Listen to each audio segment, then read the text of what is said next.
Hi there, it is Jo from Minerva, and today I'm here to do a little chat along with you about the considerations for buying a sewing machine. You might have been watching the Sewing Bee or following along with some Minerva makers here and thinking about either upgrading your sewing machine or choosing your very first one. Although I don't work for any particular sewing machine manufacturer, because there's lots of different brands, I think it's important to know what sort of features there are out there and which ones you're most likely to use. There is a huge range of sewing machines, budget-wise especially. So there are mechanical sewing machines that just work mechanically. They don't have any computer system in them. They're slightly more limited and may be used for beginners. There is a sewing machine it's computerised, and then you have much more stitch selection, but that's not the important bit. You get more control over the stitches that are on the machine, so you can change the stitch width and stitch length more easily. You can get embroidery machines, cover stitch machines, overlocking machines, but we'll put all of those aside and we'll just think about what to look out for if we want to buy a sewing machine. You can also get a sort of hybrid in the middle of a mechanical and a computerised sewing machine, which is like an electrical sewing machine. So you'll operate some things on a dial, but you'll have some control over stitch length. It's normally a digital display. The very first thing you want to ask yourself if you're thinking of choosing a sewing machine is, what are you going to use it for? And that will determine where to go on the price bracket and how much of the features that you're going to use. If you're going to be making repairs, hemming, making a few homeware items, say turning up some curtains, turning up trousers and skirts, make a pump bag, make a cushion cover, that kind of thing, then really a mechanical sewing machine for beginners is the thing that you will need. If you're looking to branch out into garment making, then you might want to have some extra features like some choices of zigzag stitch and buttonholes and a few other stitches. But if you're looking to make a specific item like a quilt, or you're looking to do something very regularly in a particular area of craft, then you might want to look further afield. I use Brother sewing machines, not for any particular reason brand-wise, but just because the machine that I bought, which is the one you see me use on sew-alongs, had all the features that I wanted. And rather than start with the brand I want to look for, a machine that is a particular brand, I wrote down all the things that I wanted my machine to have because I would use them the most frequently, and anything else that happened around that became a bonus, but I didn't let those delude me into choosing something else. So you have to be careful not to say, oh well, this one's got 120 different stitches, because actually if you don't really use those stitches, then that feature isn't really something to be looking out for. You want to look for things that are on your hit list. On a basic machine like a normal mechanical sewing machine, you will get a straight stitch, a zigzag stitch, and a zigzag in different lengths. You can't always change the width, so sometimes you can just change the length but you can't change the width. There might be a couple of decorative stitches and possibly a buttonhole, and the buttonhole might not be automatic. It might be one that you have to do in 4 steps. So look out for which stitch types you would like. If you want to move up in the stitch style, then you might want to look at the next bracket of sewing machines. My computerised sewing machine has lots more different stitches to choose from. And like I suggested before, I don't use many of them very often, but they are there if I want them. The things that I use the most on here are the different types of stitches for making garments. So I sometimes use the overcast stitch when I didn't have an overlocker, so that finished my edges. I have a lightning stitch, which I use sometimes if I'm making a stretch item. It's got lots of different buttonholes, and that was an automatic buttonholer, and that was something that I put on my hit list. And there were also a few decorative stitches because at the time I was making quite a lot of children's clothes. The thing that really attracted me stitch-wise was that I could change the width and the length of every one of those stitches, and manipulating the stitches that are available becomes a higher price bracket feature. So don't just look for a particular stitch, look for how you can manipulate the stitches that are available to you.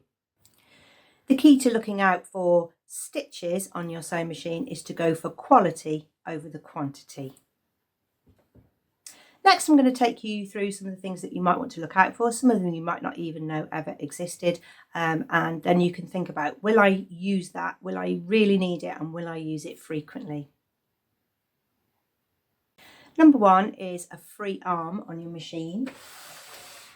So this is the arm of your sewing machine, and on some machines you can take off the front and then you get this free arm for sewing, and it's really useful for sewing cuffs and circles and necklines and cylindrical shapes. So that's called free arm sewing. Number 2, as part of this physical shape of your machine, you might be able to get an extension table, and that fits onto your free arm. Sometimes it comes with a sewing machine, sometimes it's an extra, but it's really great if you're working with a slippy fabric like a satin and you don't want your fabric to pull away from the foot, so it supports the weight of a garment. It's also great if you're quilting, because you can keep a large area on the table, but you can have the piece that you're working on well supported.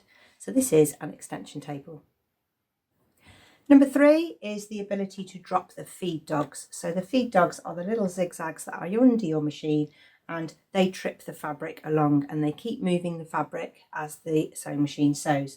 But on some machines you get a feature to drop those down into the throat of the machine so that you can move your fabric in any direction that you want. This was on my hit list because I was doing some quilting and I wanted to try some machine embroidery and some applique designs.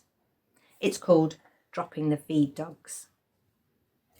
Number 4 is a automatic needle threader, or any kind of aid for you to thread your sewing machine needle.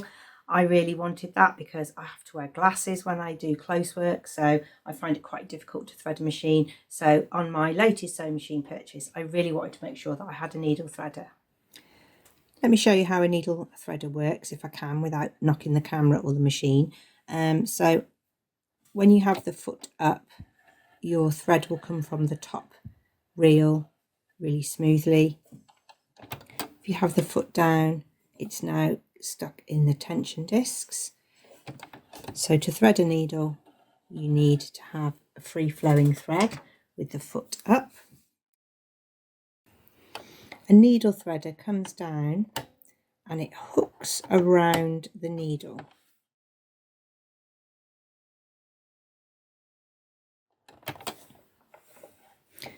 You need the needle in the up position, as far up as it goes. You pull down the needle threader and you hook the thread across the eye of the needle. So it's going down the needle and across the eye of the needle on 2 little hooks. And when I let go of it,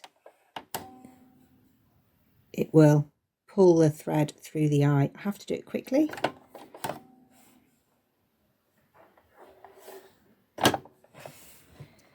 And it will bring a little loop out of the back of the needle. And then I can normally grab it.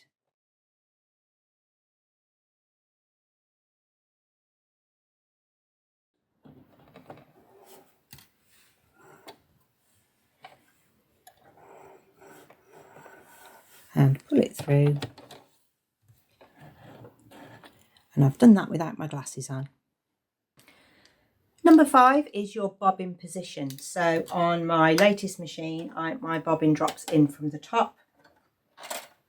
It's got a clear plastic cover like a little window, so I can see when my bobbin is running low, and that was important to me. You might have a machine that has a front loading bobbin,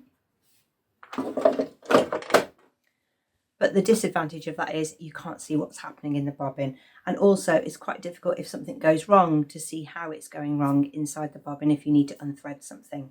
But you normally see that on a mechanical sewing machine. Number 6 is a light. Most sewing machines, new ones, electrical sewing machines, have a light. Some have a double light, so it lights it from 2 different directions so you don't get shadows, and I always keep a bulb spare for when the light goes out.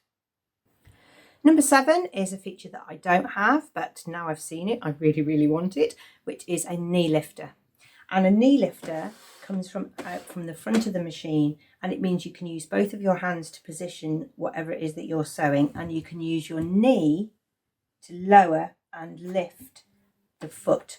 So sometimes you get everything in position, but then you've got to let go to lift your foot up or let your foot down, and by then the fabric has moved position. So a knee lifter means that you can hold your fabric in place and you can use your knee to lift and lower the foot. Of course, that's fine if you're able to do that physically, but you can have that sometimes as an additional extra on a machine.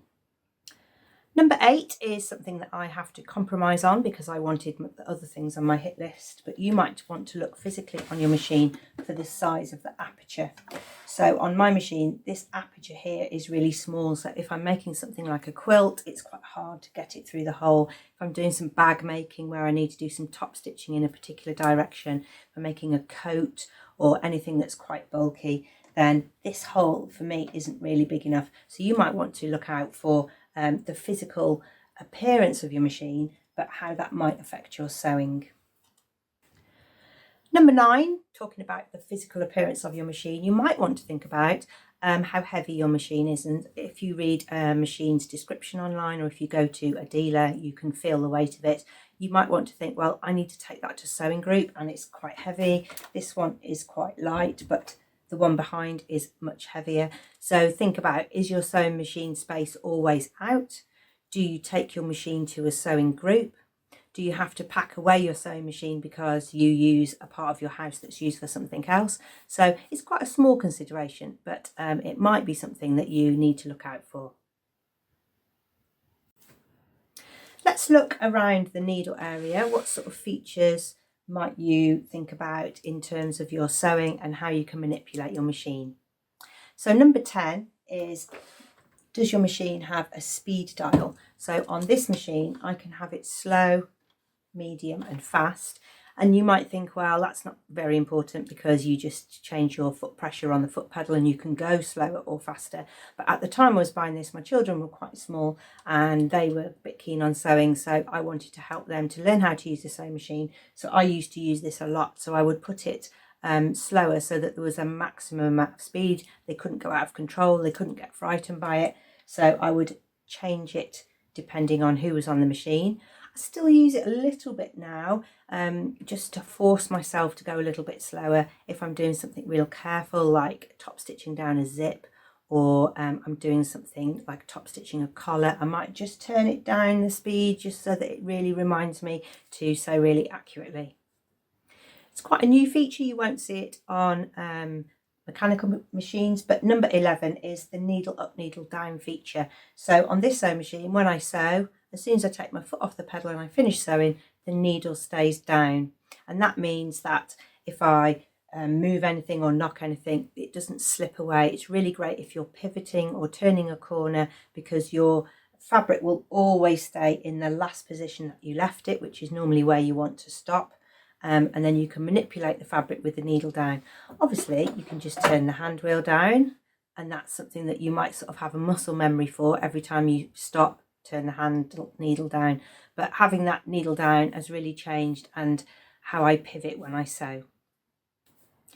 Number 12 is a feature that you might see on newer machines, which is a thread cutter. So sometimes there's an automatic thread cutter. So when you finish sewing and you pull your threads out, you can press a button and it cuts the threads.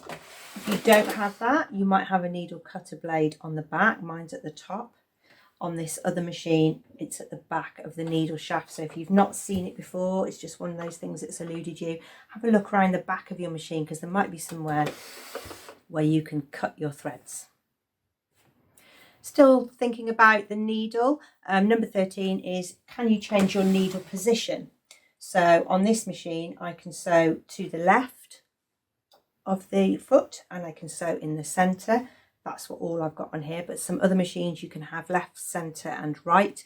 That's sometimes useful if you're putting a zip in. It's really useful if you're top stitching. You have just a little bit more control over where you're going to guide up your stitch line for top stitching. So needle position might be something that you will look for.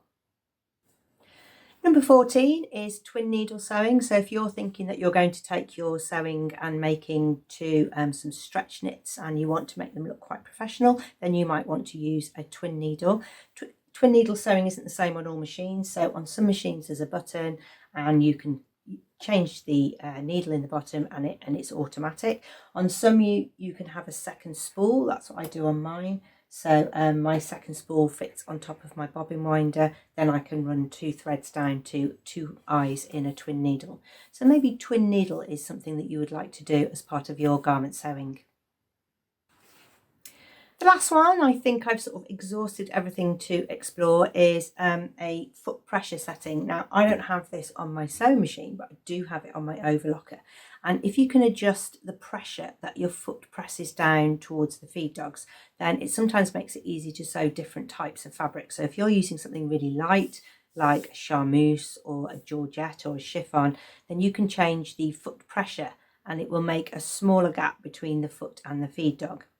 If you're sewing some thicker fabric, so say you're jacket making or using boiled wool or some denim layers or something really thick, then you can change the foot pressure to make it a little bit wider. So that's something that maybe garment sewers who've been sewing things for a long time and really want to move their sewing on might look for. I'll share with you my hit list when I bought a sewing machine. So I wanted an automatic needle threader, automatic buttonholer, I wanted dropping the feed dogs, and I wanted a few stitch variations, but I wanted to change stitch width and stitch length. And that's how I came about buying my sewing machine. Perhaps you could leave in the comments below what would be your top 3 things if you were going out and looking for a new sewing machine. We'd love to hear what they are.